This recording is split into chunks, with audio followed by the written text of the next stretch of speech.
పశ్చిమ గోదావరి జిల్లా ఆకివీడు మండలం ఆకివీడు గ్రామంలో డ్వాక్రా యానిమేటర్ సుధారాని చేతిబాట ప్రదర్శించారు. 36 డ్వాక్రా గ్రూపుల మహిళల ఖాతాల నుండి కూడా బయట ఇతర అకౌంట్లకు సుమారు ₹1 కోటి పైనే నగదును ట్రాన్స్ఫర్ చేసినట్టుగా గుర్తించారు. ఆకివీడు యూనియన్ బ్యాంక్ వద్ద బాధితులు బైఠాయించే ధర్నా నిర్వహించారు. ఆకివీడుకు చెందిన ఎల్ సుధారాని 36 డ్వాక్రా మహిళల సంఘాలకు యానిమేటర్గా పనిచేస్తోంది. ఇటీవల వాసవి గ్రూప్స్ ఖాతాలోని ₹5 లక్షల నగదును బయట వేరే ఖాతాల్లోకి నగదు బదిలీ చేసినటువంటి ఘటన ప్రైమ్ 9 ఛానల్ ద్వారా వెలుగులోకి రావడంతో మిగిలిన పొదుపు సంఘాల మహిళలు అవాక్కయ్యారు.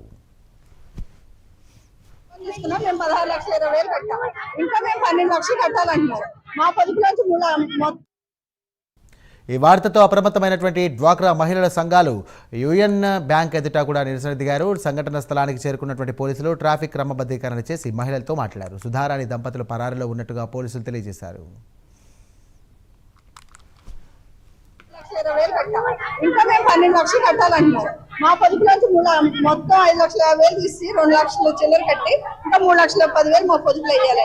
మేము ఇంకా 12 లక్షలు కట్టాలంటున్నారు. మేము ఇంకా 80,000 పడితే మా లోన్ క్లియర్ అయిపోతుంది. 16 లక్షలు ఇచ్చారు. మేము 16,20,000 కట్టేసాం. ఇంకా 80,000 కట్టాలంటున్నారు. అది మాకేమంతా 12,20,000 అప్పు చూపిస్తున్నారు. మేము ఇలాగే కష్టపడి మరి నెల వచ్చేటప్పుడు పూడ్చి కట్టాం.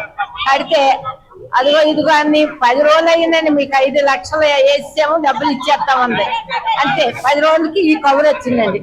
మాలో ఒక ఆవిడ వెళ్ళి బ్యాంక్ వెళ్ళి అడిగిందండి, మాకు మనిషికి 50,000 పైన వస్తున్నాయి కదా ఏ అంటే, లేవమ్మా అకౌంట్ లో మార్చేశారు డబ్బులు, మీ డబ్బులు లేవు ఇందులో అని చెప్పారండి. చేసి అప్పుడు మేము విలేకరులో వచ్చారండి, చెప్పాం మేము డ్వాక్రా ఇంత కట్టామండి, మా అప్పు తీరిపోయినా సరే మా చేత అప్పు కట్టించుకోయిందండి. మమ్మల్ని ఇంత అన్యాయం చేసి మావి